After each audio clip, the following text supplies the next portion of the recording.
ನಾನು ತುಂಬ ಕಷ್ಟಪಡ್ತಾ ಇದ್ದೀನಿ, ಆದರೆ ಶ್ರಮಕ್ಕೆ ತಕ್ಕಂಥ ಪ್ರತಿಫಲ ಸಿಗ್ತಾ ಇಲ್ಲ. ನಾನು ಎಷ್ಟೇ ಕಷ್ಟಪಟ್ಟರೂ ಕೂಡ ನನಗೊಂದು ರೆಕಗ್ನಿಷನ್ ಸಿಗ್ತಾ ಇಲ್ಲ. ಲೈಫಲ್ಲಿ ತುಂಬ ಬೇಜಾರು ಬಂದು ಹೋಗ್ಬಿಟ್ಟಿದೆ. ನನಗೆ ಯಾಕಾದರೂ ಕೆಲಸ ಮಾಡಬೇಕು ಅಂತ ಅನ್ನಿಸ್ತಾ ಇದೆ. ಬದುಕೋಕ್ಕೆ ಆಸಕ್ತಿನೇ ಇಲ್ಲ ಅಂತ ಅಂದ್ಕೊಂಡು ನಿಮಗೆ ಅನ್ನಿಸ್ತಾ ಇದ್ದಲ್ಲಿ ಈ ವಿಡಿಯೋ ನಿಮಗಾಗಿ. ಇತ್ತೀಚೆಗೆ ಎನಿಮಲ್ ಅನ್ನುವಂಥ ಒಂದು ಸಿನಿಮಾ ಬಂತು. ಅದರಲ್ಲಿ ವಿಲನ್ ಪಾರ್ಟ್ನ ಬಾಬಿ ಡಿಯೋಲ್ ಅವರು ಮಾಡಿದರು. ಬಾಬಿ ಡಿಯೋಲ್ ಅವ್ರ ಜೀವನವನ್ನು ನೀವು ನೋಡಿದರೆ ಯಾರಿಗಾದರೂ ಕೂಡ ಜೀವನದಲ್ಲಿ ಒಂದು ಸ್ಫೂರ್ತಿ ಬರುತ್ತೆ. ಯಾಕೆ ಅಂತ ಅಂದ್ಕೊಂಡು ಗೊತ್ತಾಗುತ್ತೆ. ನಮಸ್ಕಾರ, ನಾನು ಪ್ರತೀಕ್ಷಾ. ನನ್ನ ಚಾನಲ್ ಕಿಕ್ ಸ್ಟಾರ್ಟ್ಗೆ ನಿಮಗೆಲ್ಲರಿಗೂ ಸ್ವಾಗತ. ಬಾಬಿ ಡಿಯೋಲ್ಗೆ ಈಗ 54 ವರ್ಷ. ಅವರ ಮೊದಲ ಸಿನಿಮಾ ಬಂದಿದ್ದು 1995ರಲ್ಲಿ. ಆಗಿಂದ ಅವರು ಬಹಳಷ್ಟು ಸಿನಿಮಾಗಳನ್ನ ಮಾಡಿದರು. ಆದರೆ ಯಾವತ್ತೂ ಕೂಡ ಅವರಿಗೆ ರೆಕಗ್ನಿಷನು ಅಷ್ಟೊಂದು ಸಿಗಲಿಲ್ಲ, ಅಥವಾ ಒಬ್ಬ ಸೂಪರ್ ಸ್ಟಾರ್ ಅಂತ ಅನಿಸ್ಕೊಳ್ಳಿಲ್ಲ. ಯಾರೂ ಅವ್ರ ಬಗ್ಗೆ ಗೂಗಲಲ್ಲಿ ಸರ್ಚ್ ಮಾಡಲಿಲ್ಲ, ಒಂದು ಕ್ರೇಜನ್ನು ಬೆಳೆಸ್ಕೊಳ್ಳಿಲ್ಲ.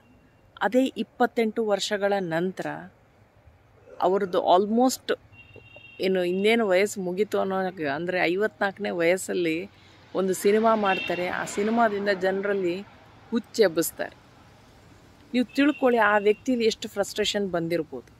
ಅಷ್ಟೆಲ್ಲ ಸಿನಿಮಾಗಳನ್ನ ಮಾಡಿದರೂ ಕೂಡ ಒಬ್ಬ ಆ್ಯಕ್ಟರ್ ಅಂತಾಗಲಿ, ಒಬ್ಬ ಸೂಪರ್ ಸ್ಟಾರ್ ಅಂತಾಗಲಿ ಅವರು ರೆಕಗ್ನಿಷನ್ ಪಡ್ಕೊಳ್ಳಿಲ್ಲ. ಅವ್ರ ಅಪ್ಪ, ಅವ್ರ ಅಣ್ಣ ಎಲ್ಲರೂ ಕೂಡ ಒಂದು ಒಳ್ಳೆ ಪೊಸಿಷನ್ನ ತೊಗೊಂಡ್ರು, ಒಂದು ಒಳ್ಳೆ ರೆಕಗ್ನಿಷನ್ನ ಪಡ್ಕೊಂಡ್ರು ಬಾಲಿವುಡ್ಡಲ್ಲಿ. ಆದರೆ ಇವರು ಏನೇ ಕಷ್ಟಪಟ್ಟರು ಕೂಡ ಸಿಗದೆ ಹೋದಾಗ ಅದು ಎಷ್ಟು ಫ್ರಸ್ಟ್ರೇಷನ್ ಬಂದಿರ್ಬೋದು. ಇದು ಏನು ತಿಳಿಸ್ಕೊಡುತ್ತೆ ಅಂತ ಹೇಳಿದರೆ, ಟೈಮ್. ನಮ್ಮ ಸಮಯ ಬಂದಾಗ ಯಾರು ನಮ್ಮನ್ನು ತಡೆ ಹಿಡಿಲಿಕ್ಕೆ ಸಾಧ್ಯವೇ ಇಲ್ಲ.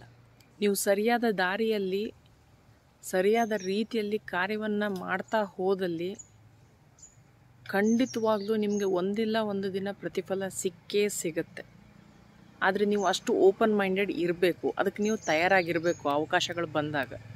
ನನ್ನ ಮೆಂಟರ್ ಆಗಿರ್ತಕ್ಕಂಥ ಸ್ನೇಹ ದೇಸಾಯಿ ಸರ್ ಅವರು ಯಾವಾಗಲೂ ಹೇಳ್ತಾರೆ, ನಾನೇನಾದರೂ ಚಟಕ್ಕೆ ಗುರಿಯಾಗಿದ್ದಿದ್ರೆ, ನಾನು ಸಿಗರೇಟು ಕುಡಿತ ಅಂತ ಅಂದ್ಕೊಂಡು ನಾನು ಅದರಲ್ಲಿ ಮುಳುಗಿ ಹೋಗಿದ್ದಿದ್ರೆ ನನ್ನ ಆರೋಗ್ಯ ನಾನು ಹಾಳು ಮಾಡ್ಕೊಳ್ತಿದ್ದೆ, ಇವತ್ತು ನಾನು ಈ ಪೊಸಿಷನಿಗೆ ಬರಲಿಕ್ಕೆ ಆಗ್ತಿರಲಿಲ್ಲ ಅಂಥೇಳಿ.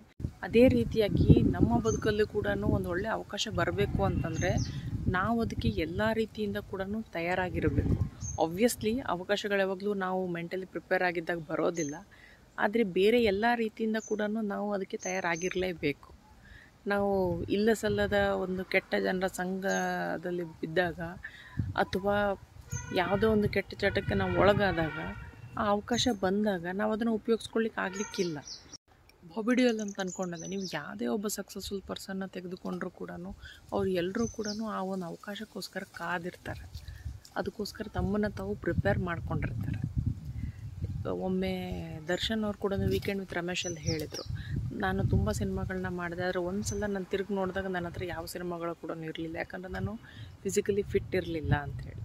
ಆನಂತರ ಅವರು ಅದ್ರ ಮೇಲೆ ಕಾರ್ಯನಿರ್ವಹಿಸಿದ್ರು. ಹಾಗೆ ಬೇರೆ ಯಾವುದೇ ಒಂದು ಕ್ಷೇತ್ರ ಆಗಿರ್ಬೋದು, ನಾವು ಅದರಲ್ಲಿ ಸಾಧನೆ ಮಾಡಬೇಕು ಅಂದರೆ ಅದಕ್ಕೆ ಏನು ಬೇಕು ಅನ್ನೋದನ್ನು ನಾವು ಮೊದಲು ತಿಳ್ಕೊಳ್ಬೇಕು. ಅದಕ್ಕೆ ತಕ್ಕಂಗೆ ನಾವು ಮಾನಸಿಕವಾಗಿ, ದೈಹಿಕವಾಗಿ, ಆಧ್ಯಾತ್ಮಿಕವಾಗಿ ನಾವು ತಯಾರಾಗಿರಬೇಕು.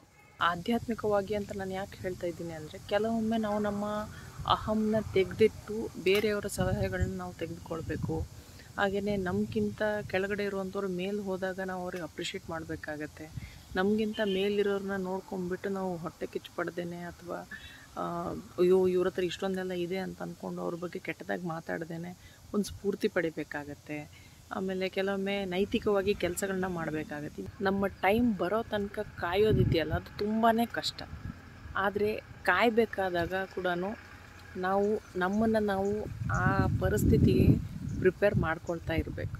ಸೊ ನೆಕ್ಸ್ಟ್ ಟೈಮ್ ನೀವೇನಾದರೂ ಫ್ರಸ್ಟ್ರೇಟೆಡ್ ಆಗಿದ್ದಲ್ಲಿ ಬಾಬಿ ಡಿಯೋಲ್ನ ನೆನೆಸ್ಕೊಳ್ಳಿ, ಮತ್ತೊಮ್ಮೆ ಪುಟ್ಟಿದೆದ್ದು ನಿಮ್ಮ ಕಾರ್ಯವನ್ನು ಪುನಃ ಆರಂಭಿಸಿ. ಯಾವತ್ತೂ ಕೂಡ ಎಲ್ಲಿ ಕೂಡ ನಿಲ್ಲಿಕ್ಕೆ ಹೋಗಬೇಡಿ. ನನ್ನ ಇವತ್ತಿನ ವಿಡಿಯೋ ನಿಮಗೆ ಇಷ್ಟ ಆದಲ್ಲಿ ಲೈಕ್ ಮಾಡಿ, ಹಾಗೆ ಕಮೆಂಟ್ ಮಾಡಿ. ಮತ್ತೊಮ್ಮೆ ಮತ್ತೊಂದು ವಿಷಯದೊಂದಿಗೆ ಮತ್ತೆ ಸಿಗೋಣ. ಅಲ್ಲಿವರೆಗೆ ನಮಸ್ಕಾರ.